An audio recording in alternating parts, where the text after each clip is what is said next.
ministros compareceram. Não deram satisfação. Ou seja, para vir para essa casa para ser sabatinado, ok. Para vir receber encomenda, como na semana passada, ok.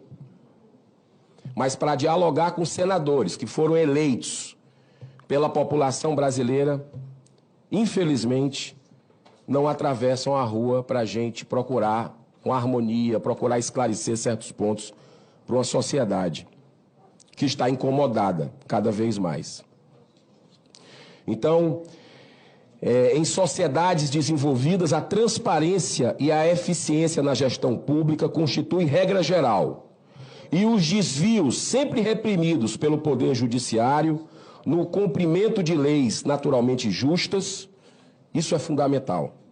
Tal controle não é difícil, porque os mecanismos dos processos de corrupção já são bastante conhecidos. Licitações direcionadas, contratos superfaturados, empréstimos injustificáveis.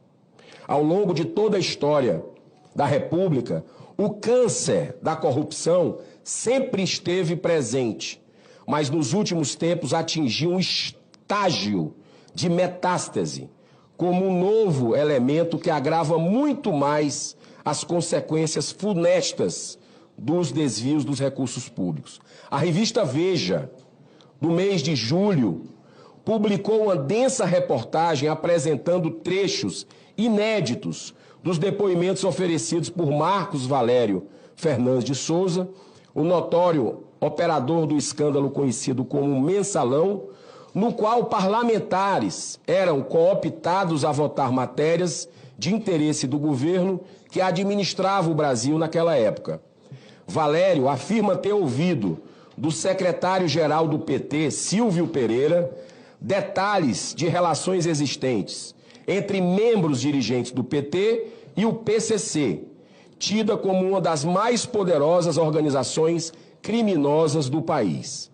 Segundo o depoente, que está condenado a 37 anos de prisão pelo envolvimento direto na operação do Mensalão, o esquema funcionava através do recebimento clandestino de dinheiro oriundo de empresas de ônibus, operadoras de transporte alternativo na Prefeitura de Santo André, em São Paulo, além de bingos que eram empregados para a lavagem do dinheiro proveniente do crime organizado. Em meio a toda essa sujeira, ocorre em 2002 o assassinato do prefeito Celso Daniel. Sobre essa questão, uma senadora da República, sim, uma senadora da República, Mara Gabrilli, teve a coragem de revelar que seu pai atuava na época no ramo de transportes, que sofreu muitas extorsões pelo esquema que era do conhecimento, segundo ela, do Partido dos Trabalhadores. Não é segredo para ninguém que os tribunais superiores do nosso país andam, de forma arbitrária, impondo decisões que violam os direitos constitucionais da livre manifestação de pensamento e da livre expressão. Nesse sentido, essa Corte proibiu a veiculação dessa possível vinculação criminosa durante a campanha. Inclusive, eu conversei com a senadora Mara Gabrilli esse final de semana. Falei para ela, aliás, ela aprovou essa audiência, ela é da comissão, e ela aprovou essa audiência e eu chamei para que ela viesse participar, convidei e ela disse que teria o maior interesse, só que ela está em trânsito agora, exatamente nesse período, é algo marcado com muito tempo, que não tinha como desmarcar. Talvez, daqui para o final da sessão, quem sabe, ela possa participar quando chegar no seu destino. Senadora Mara, que fez gravíssimas, em uma entrevista recente também, gravíssimas declarações sobre o ex-presidente, que ele teria pago 12 milhões de reais para não ter o seu nome envolvido nesse assassinato. Então é muito importante que a gente possa buscar a verdade sobre isso. Nós, como senador, eu quero, para encerrar e passar a palavra aqui para os nossos palestrantes, eu quero dizer que o mesmo TSE também calou de forma arbitrária parte da imprensa conservadora deste país. Entre eles, canais como a Jovem Pan e o Brasil Paralelo, os coagindo a não se manifestar sobre determinadas situações, certos termos, numa clara demonstração da censura prévia, só vista na época da ditadura militar. O Senado está paralisado. Está assim. Nenhuma nota de repúdio, como fez a ABERT, Associação Brasileira de Rádio e Televisão, e diversas outras entidades, OABs estaduais, enfim. Nenhuma nota de desagravo. Por que o Senado não se manifesta sobre isso? Eis aí a principal razão de termos aprovado esse requerimento para que a CTFC realizasse essa audiência pública, jogar luz em algo que está na sombra. Estamos diante de uma situação gravíssima, emergencial, devido à quantidade de denúncias de corrupção em todos os níveis da administração, que ocorre sistematicamente.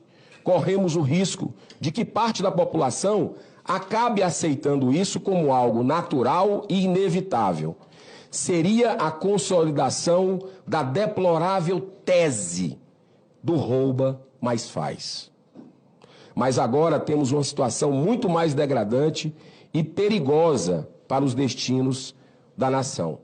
É a vinculação da política ao crime organizado. Ou seja, não é só o desvio dos recursos públicos para o enriquecimento ilícito de poucos, que já é, por si só, muito danosa a toda a população.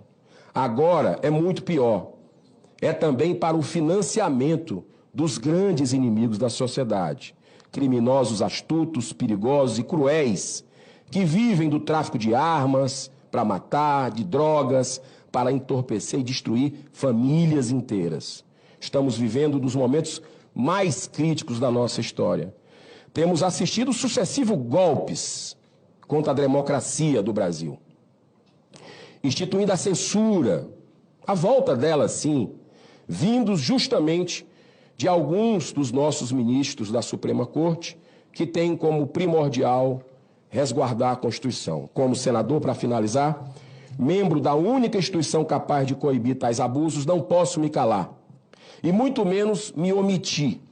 Seria covarde de minha parte. Mesmo sendo ainda parte de uma pequena minoria dessa casa, vou continuar fazendo esse trabalho, cumprindo com o meu dever, da melhor forma possível, sabendo de minhas inúmeras limitações e imperfeições, mas procurando trabalhar no limite das minhas forças, porque eu confio que agindo assim, e tem muita gente fazendo isso na sociedade, Deus fará o resto. Afinal, tudo aquilo que está apodrecido pela corrupção não se sustenta indefinitivamente e deve cair a qualquer momento. Faço isso pelos meus filhos, faço isso pela nação brasileira, mas, acima de tudo, faço isso para poder retornar ao meu lar, ao final do dia, poder colocar a cabeça no travesseiro e descansar com a consciência em paz. Que tenhamos uma produtiva audiência pública. Muito obrigado. Já passo... Quai, seu app de vídeos curtos.